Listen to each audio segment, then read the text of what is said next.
The problem with health, what is the irony of health and kids and healthy options, is that nobody's dying, but everybody's dying.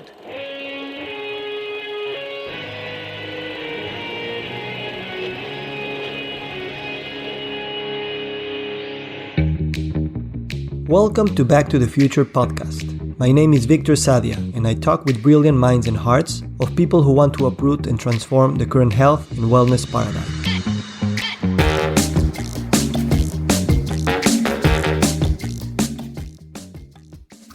Magnús Scheving is a writer, world-class athlete, entrepreneur, and producer. He created the popular children's TV show Lazy Town. He has given over 3,800 lectures, workshops, and masterclasses on health. He has built the Lazy Town ecosystem into a household name, beloved by kids for its entertainment and by parents for its healthy message. In this episode, we delve into the intricate web of challenges obstructing genuine transformation in combating chronic diseases. Through an insightful lens, Scheving reveals how these hurdles are not just complex but also deeply entrenched in our cultural norms and values. Shedding light on the prevailing emphasis on treating rather than preventing disease, Scheving underscores the imperative for holistic strategies beyond mere surface-level solutions like posters. He advocates fervently for a paradigm shift towards a proactive, all-encompassing approach that not only encourages individuals to take charge of their own health, but also infuse joy and vitality into the journey. Magnus built his house with his hands. He's a visionary philosopher at work, trying to find the sacred in every facet of existence. Good morning, good afternoon, good evening. Today we have Magnús Scheving. Magnus, thank you so much for being here. Thank you for having me. So let's start with your home country, Iceland. I'm very interested in that country. It's a small country. I don't know much about it. Tell me, how was growing up in this country? How would you characterize growing up in Iceland? Iceland is a small island who's middle of the Atlantic Ocean. It's near Greenland. It's about 2 hours away from Greenland. It's 2.5 hours away from London, and so it's in the middle of Europe and the United States. Before the war, like 1900 to 1950s, around 1950, Iceland was one of the most poorest country. It is the first country who had the almost like democratic parliament, 978, I think it was, or 93. 993 or something, and they had their own parliament that everybody came from the country and twice a year, and so it's a long tradition in Iceland about all kind of rights. So we have the first woman who was a president in the world. Women's rights are very high in Iceland, and like gay marriages, etc., etc. But so it's very open country, but at the same time, it's also very old-fashioned. It's both ways. So it's only 300 to 400,000 people who live here. So it's a very small population, but a huge country. And it is a country you could not basically live because it was so cold and it was so difficult. You have to be really tough to live here. So that is a little bit like heritage into the soul of every Icelandic person, that you cannot plan anything at all. If you're going to plan your birthday on Saturday, it's going to be outside. You're never going to know if you can do that because it's going to be a crazy weather maybe on Saturday. So you have to change your plan all the time. So I always say if Icelandic people have to make the boat like a safety boat for boats, like the lifeboats, they are not good at it. Everybody would drown. But if the boat is sinking, you should grab an Icelandic person. He finds 500 ways to get out of this situation. So it's a country with a crisis management kind of mentality.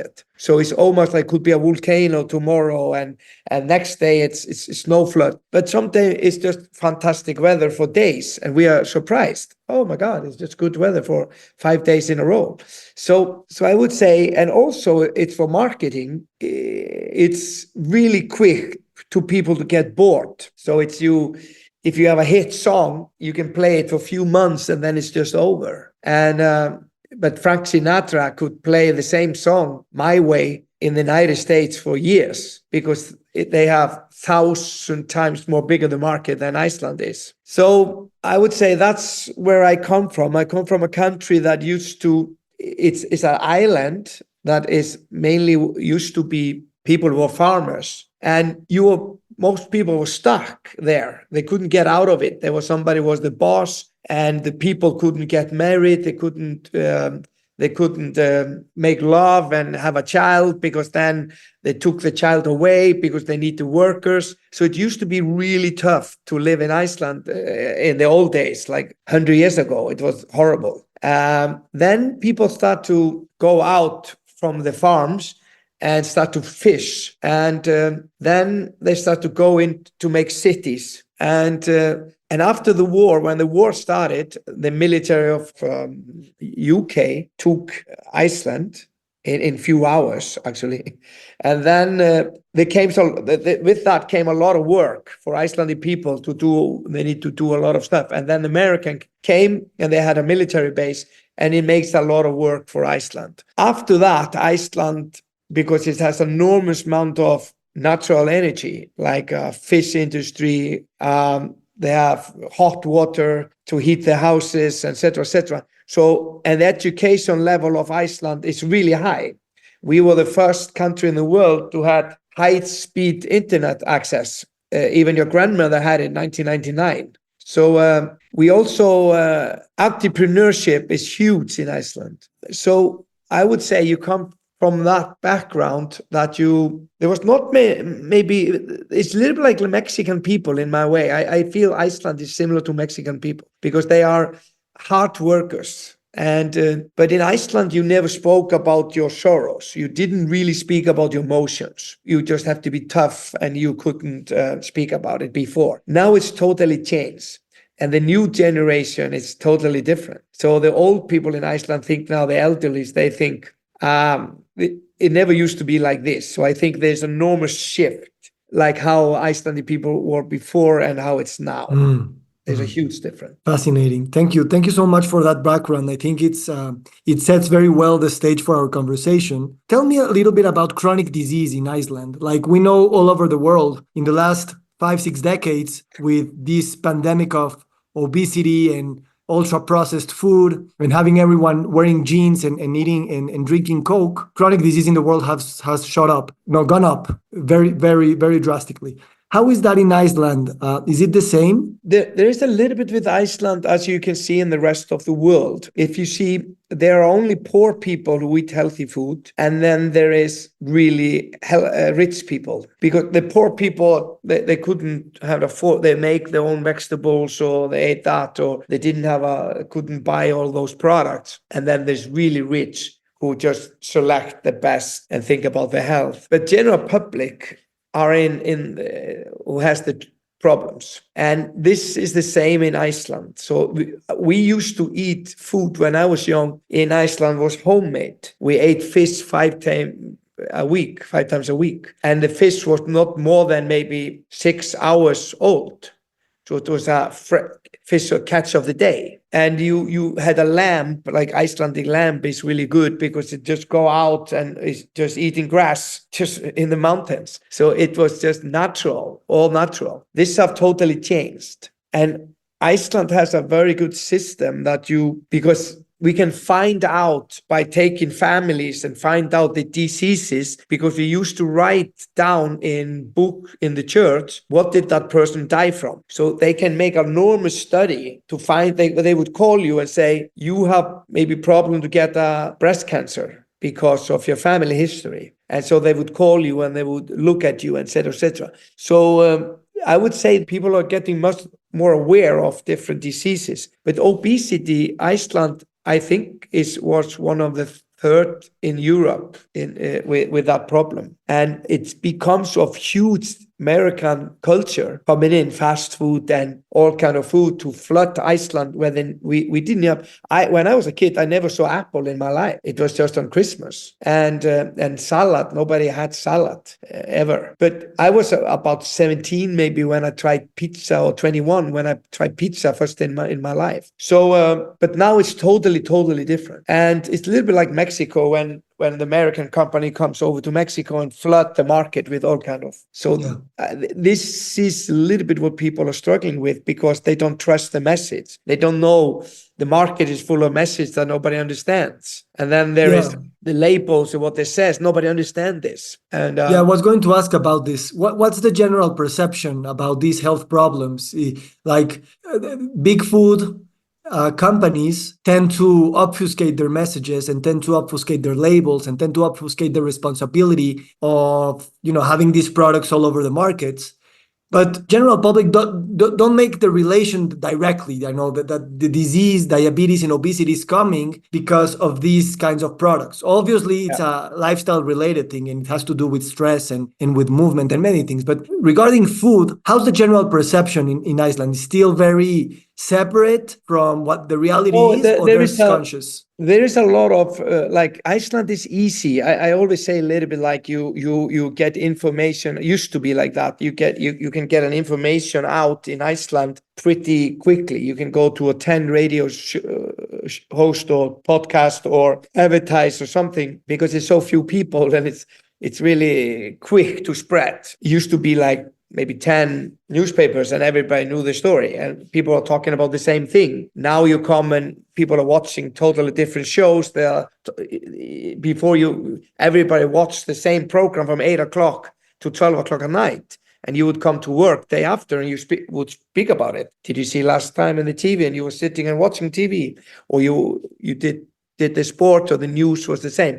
Now it's totally different. Now you have a lot of small experts who are sometimes in the health sector. They are the most unhealthy people I met, is sometimes people in the fitness industry. So it could be extreme. But at the same time, in Iceland, all the rights that we have taken, like a groups who are smaller groups, gay, trans, anything, handicapped or whatever it is, now you cannot talk about any of this stuff. You cannot say anything that is not allowed to. And what comes in is, if obesity, that people are overweight, you cannot speak about that publicly in Iceland at all.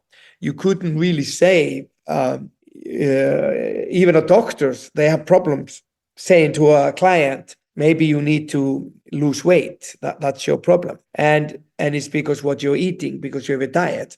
And if you think about doctors who are studied to be doctors, they have only maybe a week about nutrition, which is quite interesting to look at, that the people who are doctors, because they cure diseases, but they are not in prevention. So they are not doing any prevention at all. So the budget of prevention in Iceland is very, very low. They did enormous, when I was young, they did enormous, prevention about smoking. And so smoking went down in Iceland rapidly and haven't been going not so much up. So they did a little bit there, but prevention about health is not really planned really well in Iceland, in my mind. It's not done correctly, and it could be easy to do much, much more. And it's mainly because of budget, because people think, why am I spending money to teach people if I'm a politician, because I'm going to be out of office in 4 years or maybe 8 years. So that's what's happening. Is like a little bit like, why would I fight for somebody to eat something healthy today and they're going to be healthy when they're 25, but then I'm out of office? I rather want to take something that I could get more voters to vote me. So this is something who's never, it's not an issue for government. And then they realize that healthcare system is collapsing because of cost, because of a lifestyle diseases. And they don't know what to do. So they are making higher taxes, more taxes, and it's just getting worse. So, and now in Iceland, there are almost no private clinics. They're all run by government.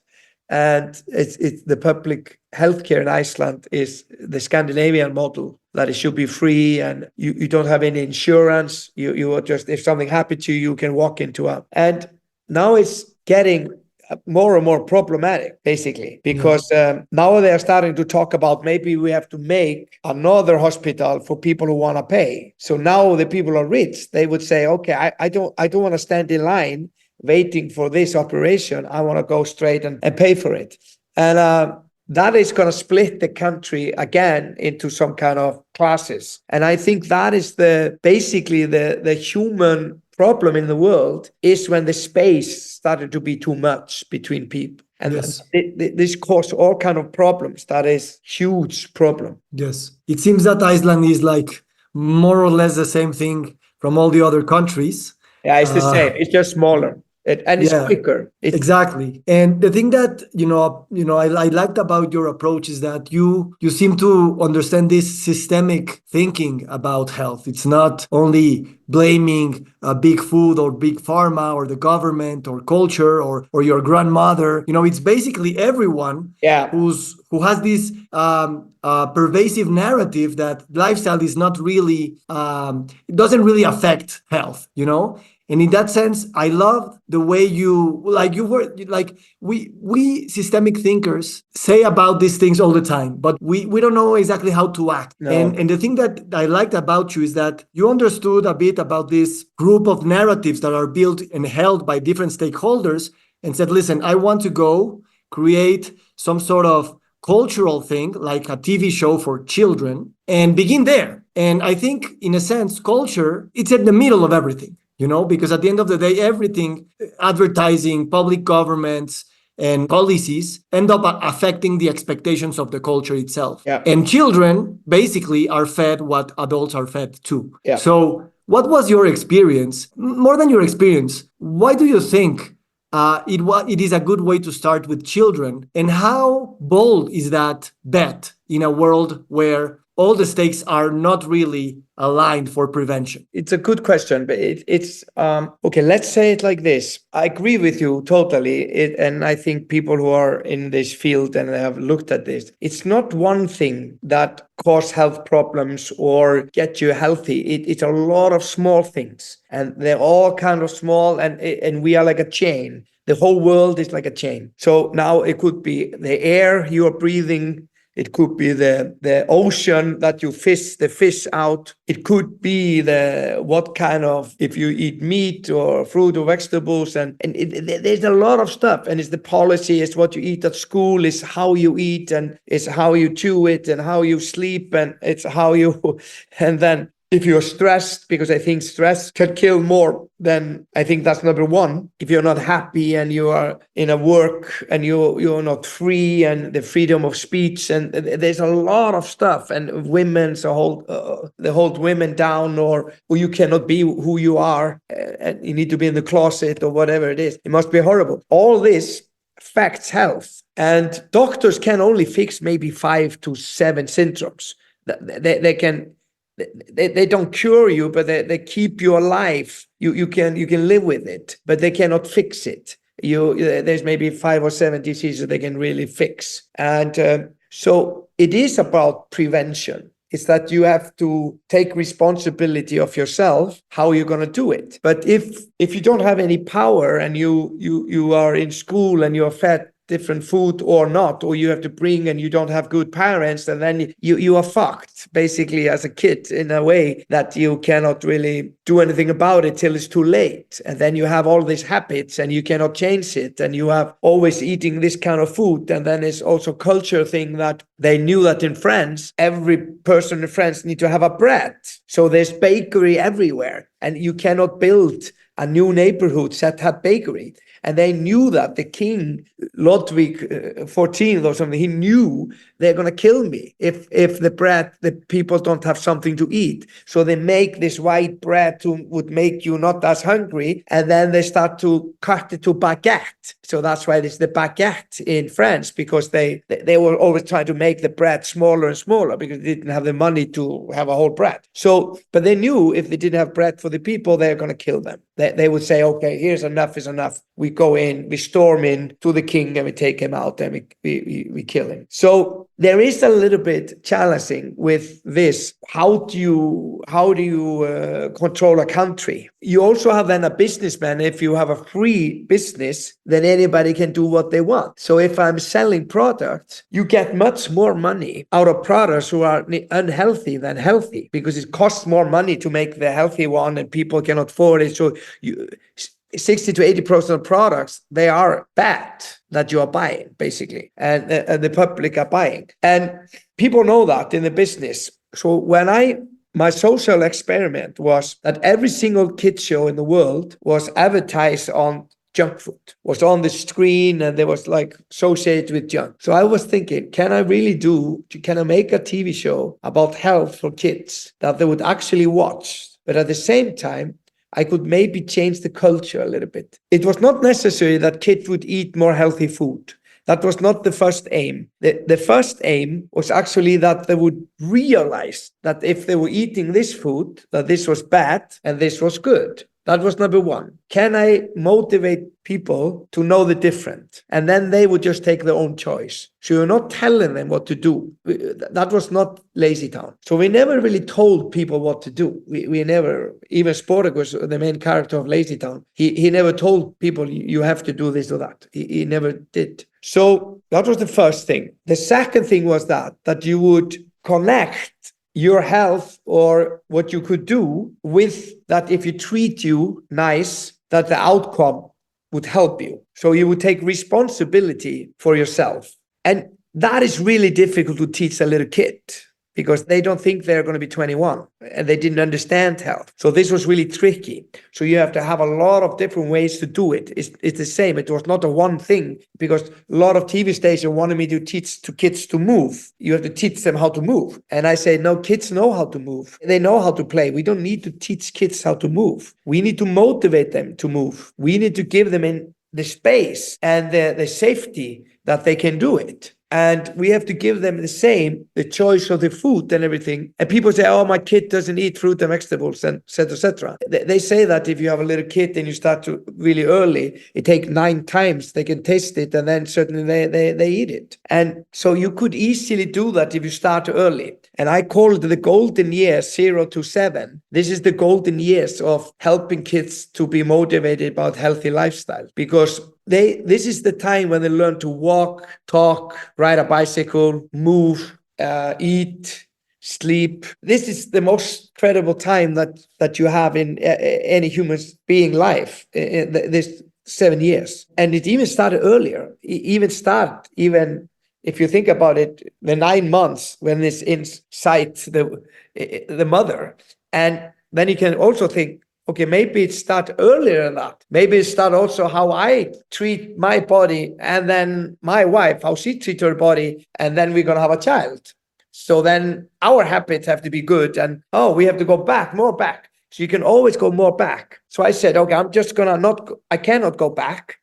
So it's not possible. So I'm going to go forward from now. So I'm going to do it with kids who are really early. So I did Lazy Town, and it has enormous impact in Iceland and around the world. But the challenge was for me, because it was also supposed to be a business. And you went around the world to say, okay, let's have some healthy food for kids. And there was none. There was just fruit and vegetables. That's it. There was nothing else. It was only Quaker who had oatmeal. Nothing else. Everything else was bad. And it still is today. So there is not so much healthy still for kids today. And it is because maybe it is a small business. It's a little bit like, okay, we don't look at it as a big business. And that's our parents' fault. It's our fault. It's like we think like, okay, it's not like the kid is asking for the food for the first time. We are giving the kids the food.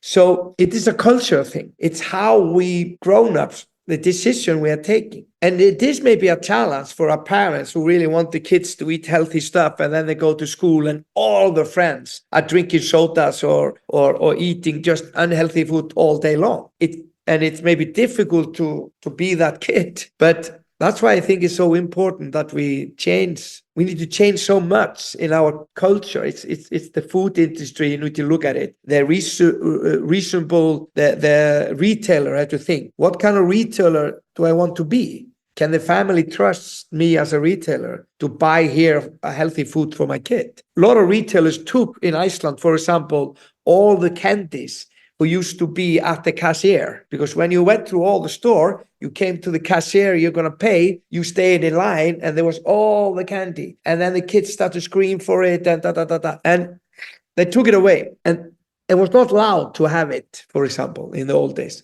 And so, but it's a retailer, it's government, it's school, it's mothers and fathers, it's the education system. Those are I would say, it's entertainment, it's the role models that kids look at. And now after the internet came and the social media, it's even worse, because kids are bombarded by all kind of successful people around the world, and they want to live like that. They want to have a birthday party like Kim Kardashian, and you're like, it costs millions to do that. Yeah. And they be unhappy because they cannot do it. And so the biggest fear now is that people have health anxiety, like they think maybe I'm not going to be healthy, and because the food is so bad, maybe the air I'm breathing is so bad, I'm going to die. The world is going to collapse, and there's war going on, and there is news about people killed everywhere. And so it's a little bit like, and I'm never going to be like Kardashian. I don't have 16 cars, and I don't have that money, and my kid is never going to have that. And so you're just unhappy. So most kids in Iceland, for example, now, they have all kind of problems, like a psychological problems. Yeah. That I'm talking about, like, who's not really a problem. I'm not talking about that you're sick. I'm talking about they don't understand that sometimes you should be worried. That's healthy. Yeah. But they look at it a little bit like that is a disease. That is something that I cannot go to school because I'm feeling that, or whatever.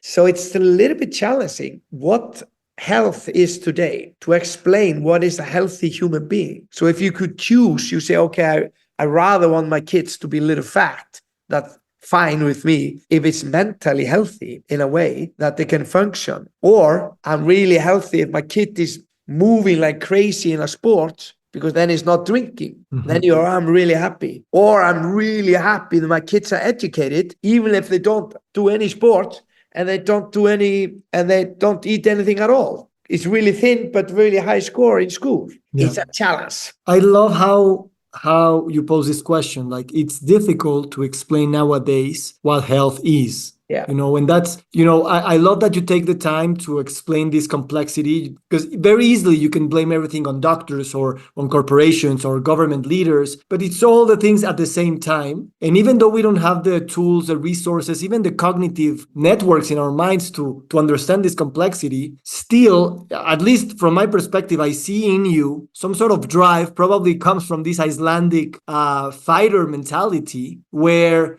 life is not supposed to be easy, and it's okay, and they say this, that easy time make for very soft people, and we've been living in easy times, in a sense, in comparison to all the centuries before us. Yes. And what I admire about you is that you communicate these things, which is hard things, which is depressing things, in a sense, which is even we don't see even an exit. We don't see the solution. But that is the problem now, is for people who are in this industry or are thinking about solutions. What can we do? What can we do about it? And if you think, there need to be so many, we need to, it takes a village to raise a kid, like they say. So that is the most difficult. You think, I'm trying to do this, and the wheels are not turning.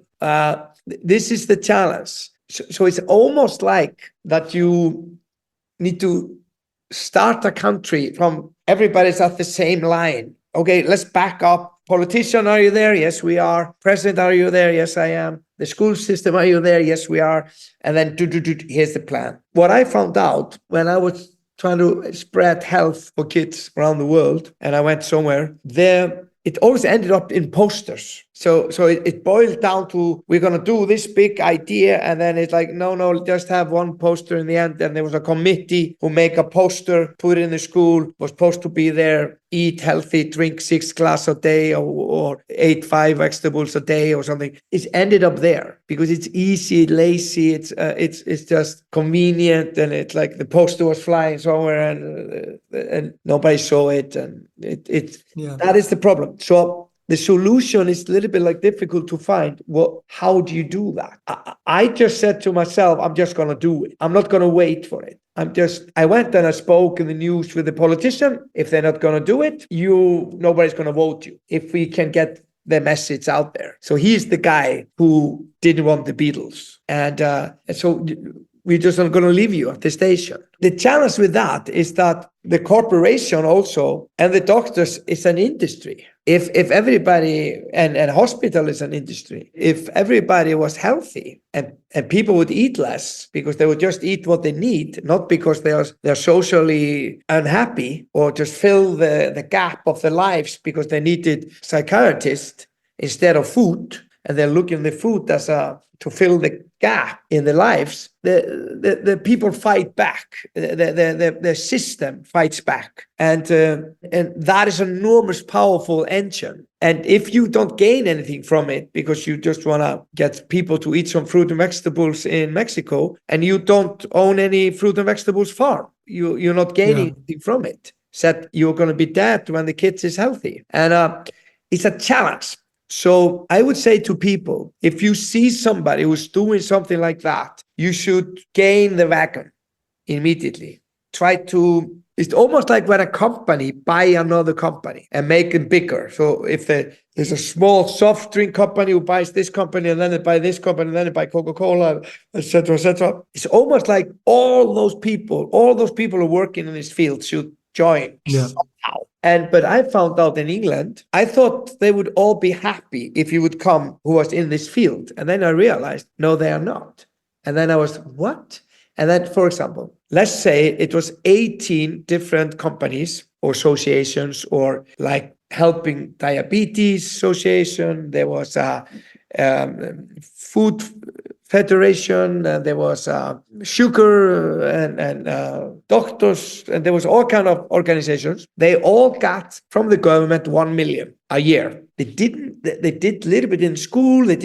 Everybody did posters. They all did. And then they did a little bit. And when I came in, I said, okay, I brought them all together. And I said, okay, let's do this together. Then they looked at me. Where are you from? Iceland. Okay. So instead of we are 18 getting 18 million, we are going to be 19 getting 18 million. So we don't want you in because you're just going to take off our budget. So it was also every single organization was just keeping them alive. They were not really doing anything. Not really. They were doing posters and they were a little bit talking about it now and then, but nothing happened. So I felt even the people in the industry, they didn't want to join each other. It's a tragedy that, the people who keep the population sick depend their identities and the way of earning money depend on keeping the system as it is. Yeah. And the people fighting that industry, the health industry, quote unquote, it's still the same. Yes.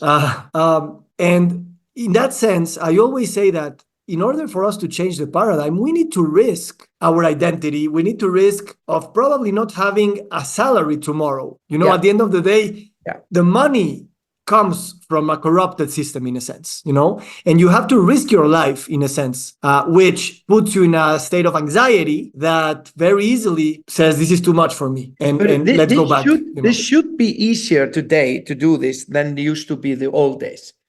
Because you could, on social media, think about all the people who are parents. Think about how powerful group that is. I mean, that is an enormous, powerful group. So if you think about every single parent who have a kid who is 0 to 7 would stand up and say to the government, to the retailer, guys, we are not going to buy any product if you don't change something. You need to have options on affordable prices for us to help our kids.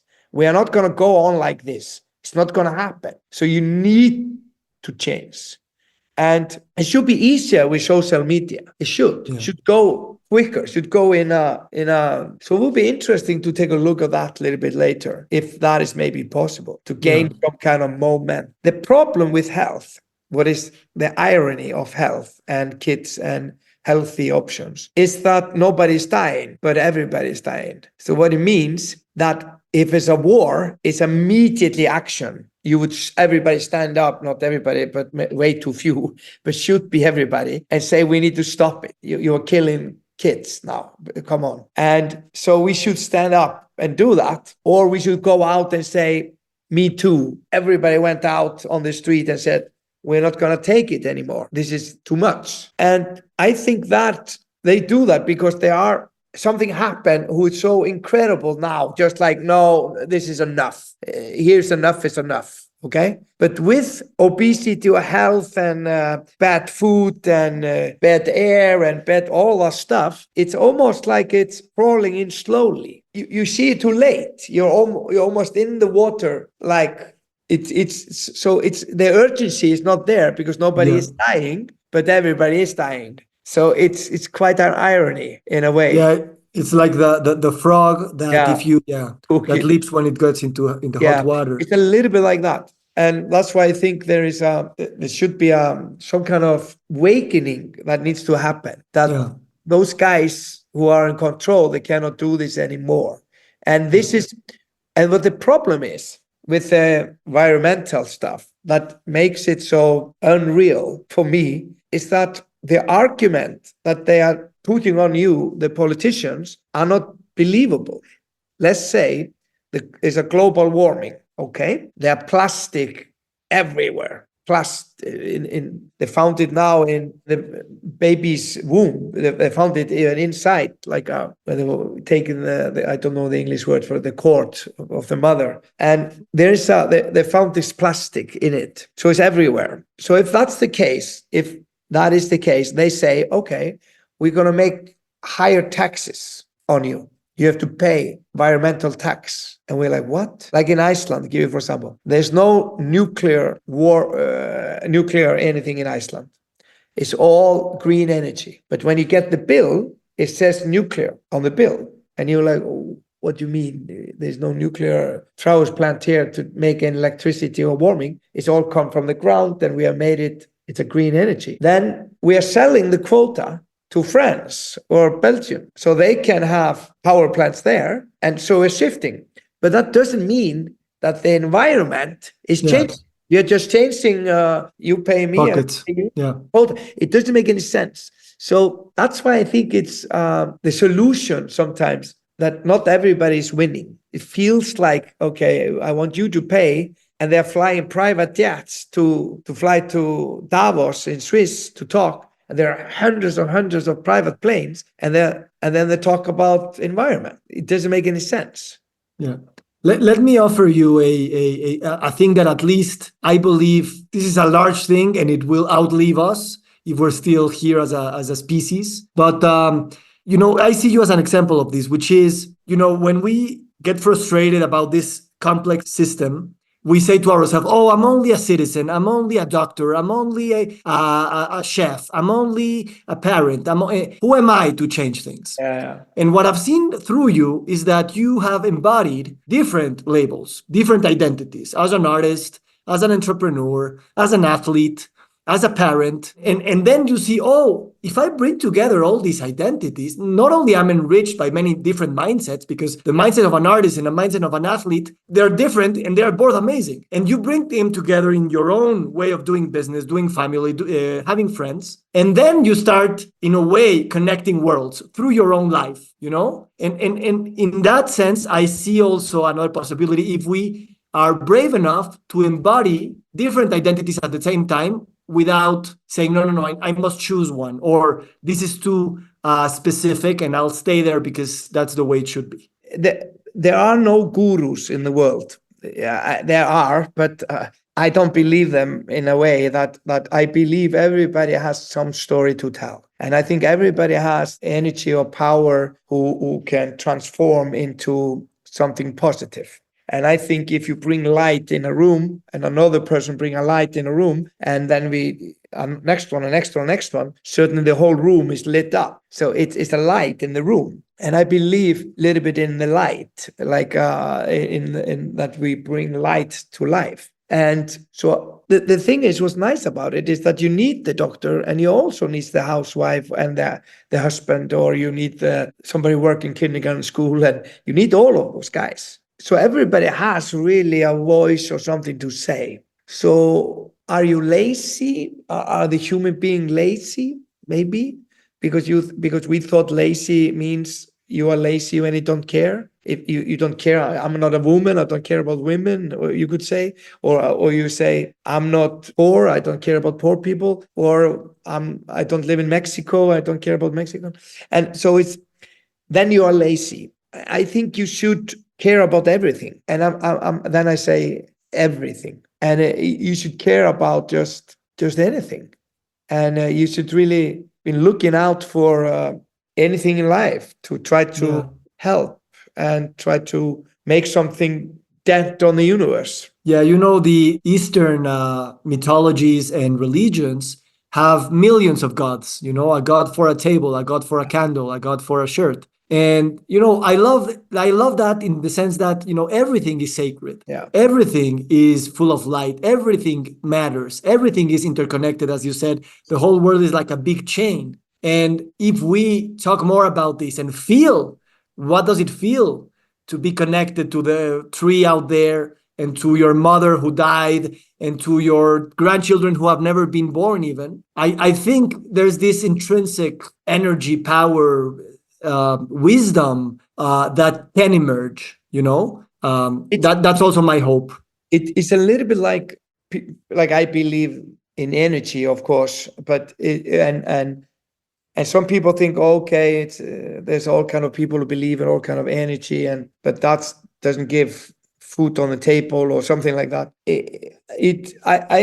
I honestly think that any person can actually have something that would influence another person when you meet them. And you should really try to communicate that a little bit with somebody to be part of something. And I think when people can really feel they're part of something, that they matters in life, then you have enormous amounts of energy when you feel like that way. Because I heard the other day, let's say I write a law for you and I give you rights, and I give you rights, a human rights. I say you have a human right, and I give you rights that you can get married if you're gay. I'm going to give you rights. We're going to let you get married, or I'm going to give you any rights to health, that just any rights. If I can give you those rights, I can also take it away, yes? So then certainly if I'm the boss and I give it to you, then you got to have another boss and he takes it away from you. So certainly you don't have that right anymore. So in COVID, certainly you couldn't travel, you couldn't do, it took seconds. This is what we should be worried about at the moment. I believe, honestly, that any human being just has those rights. It doesn't even need to be written down. And it should just be there in the DNA, that you don't need anyone to write down that women has the same right as a man. Of course, it should be like that. Of course, no other human being should have more rights than others. It doesn't make any sense to me. And I know out there, people don't look at it that way. There's a lot of people who have classes. You're born in different class system. In Iceland, I never, as a kid, didn't see a lot of classes. I didn't see it. I looked up, I could meet the president. And if I wanted to be a president of Iceland, I think I could. And if I wanted to do anything, I could basically do it.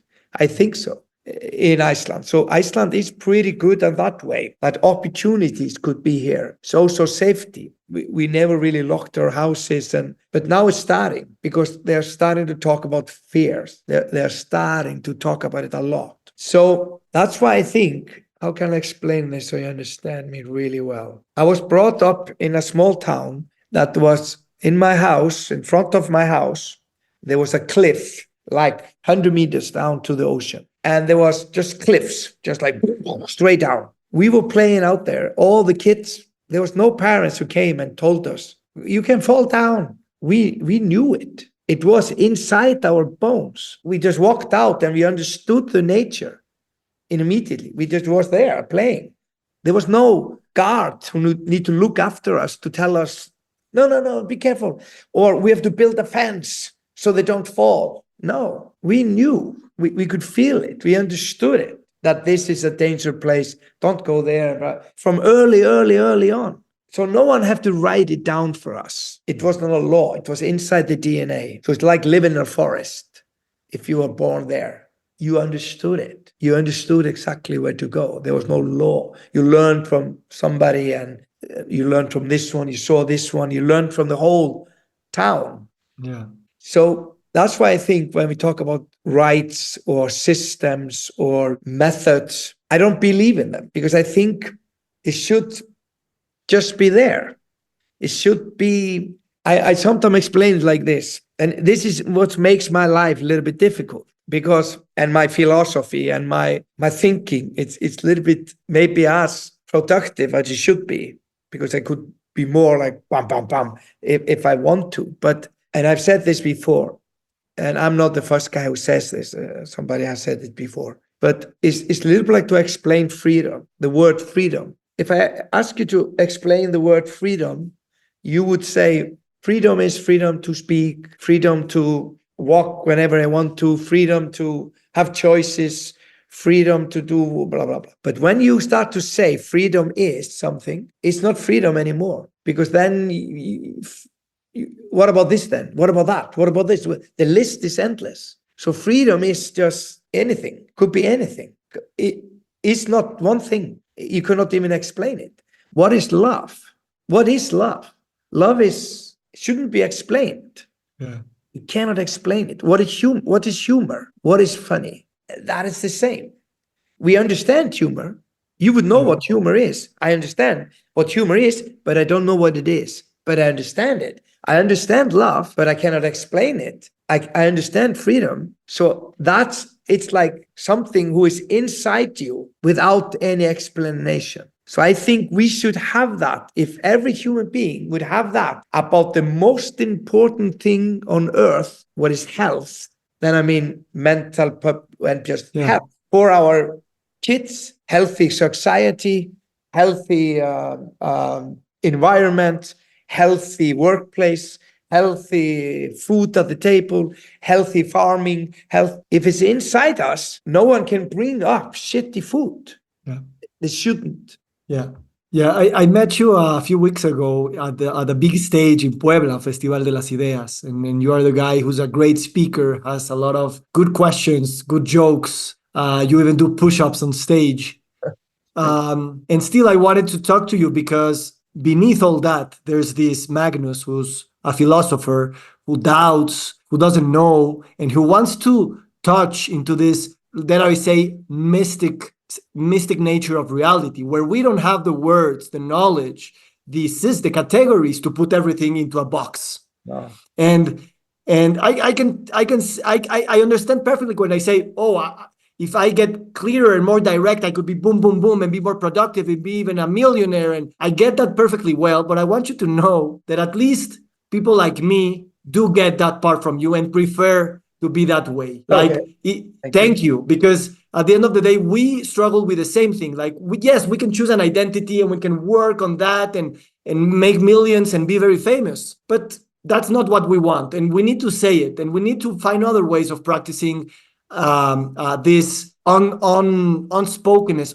ineffability of reality. And I do resonate with you, my friend. I really, I'm very glad that we're like wrapping up this conversation at this point, because the conversation ends because we have felt that this is a matter of feeling rather than just talking and thinking forever, you know? And if you and I can end a conversation with that sense, because it's not a certainty, but a sense that even though there's a cliff out there, we need the cliff for us to be alive. We need the cliff for us to make the good decisions. It's part of us. Yes, we are the cliff, and we choose to be on that cliff. Then hope lives on. But what I think also, in the last point, I would say to you is like, I didn't know the word I could use in my lecture for someone. I was looking for it. And I said, if everybody wins. So if you are a politician, it should be tattoo on your forehead before you can go into the office. It should be tattoo, everybody wins. So anything you would say, if not everybody would win, is not a good idea.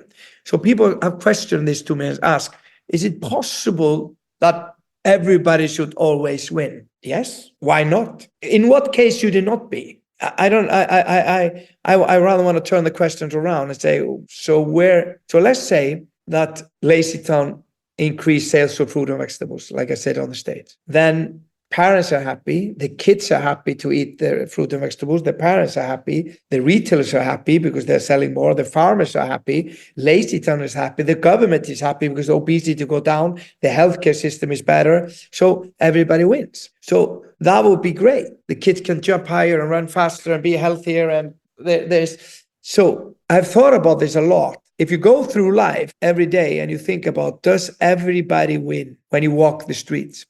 And I remember there was this old guy who said to me, when I walk around my elderly home, I never see any trash where I walk.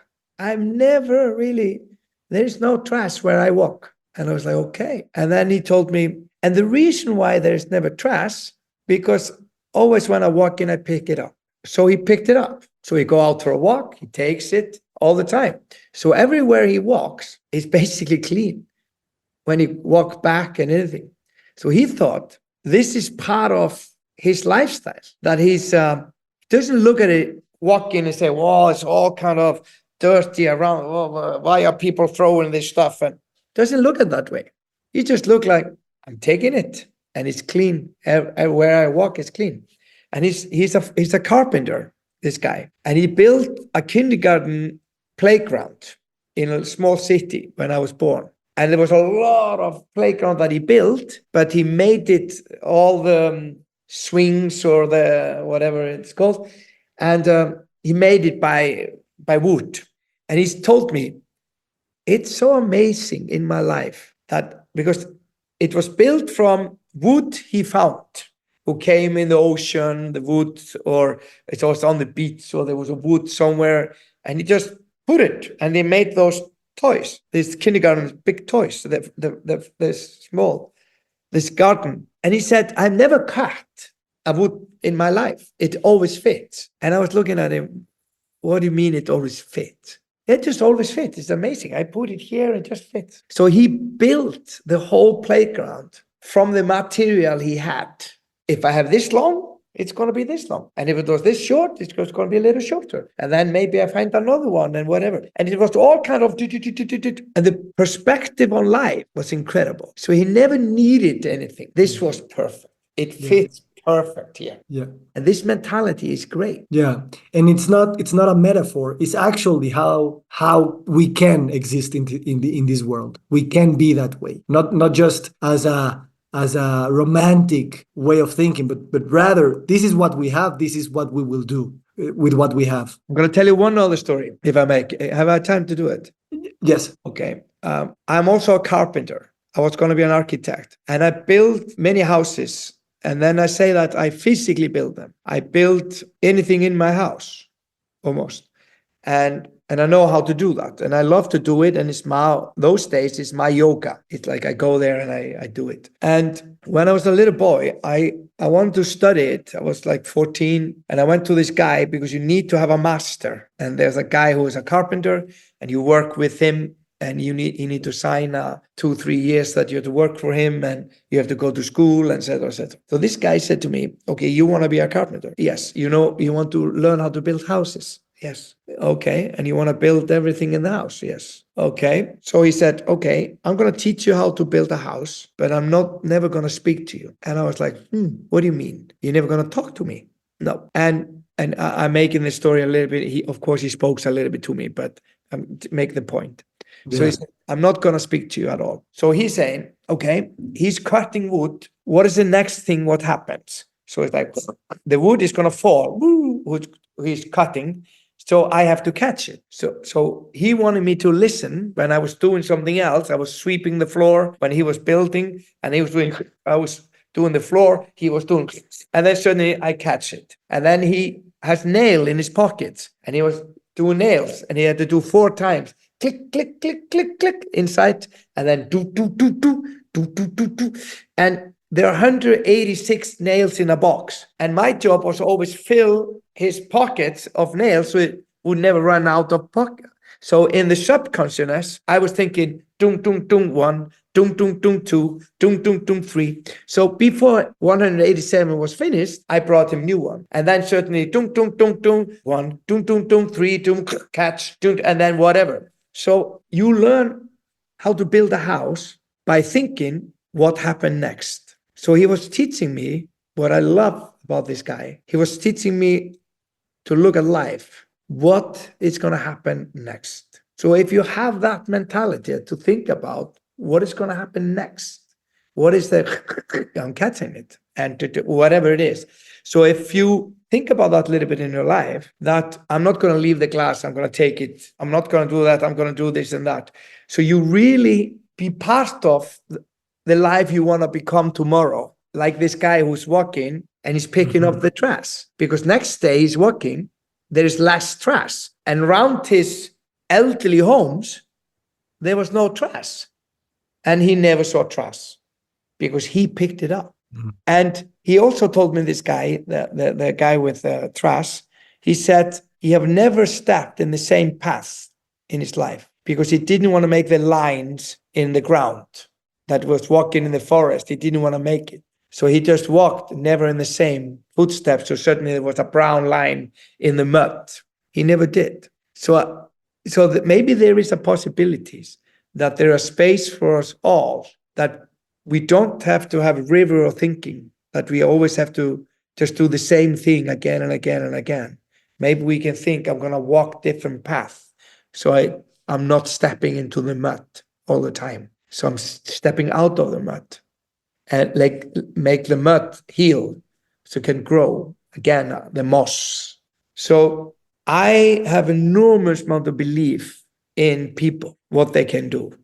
And sometimes I feel experts are even worse because they be expert in certain field. But I want people who are expert in many fields. And that's what I think would be interesting. Magnus, thank you so much. I really, Thank you. Not a lot I can say, and neither I want to. I just want to hold this sacred space. Thank you for your generosity. It's almost midnight for you. Thank you. And this just keeps surprising me that you create energy out of this generosity, out of this like very analytical mind, but at the same time, like a child who's just surprised to be invited to live in this beautiful world. So thank you so much. I hope we can continue this dance. Thank you. Good luck with everything. Bye-bye.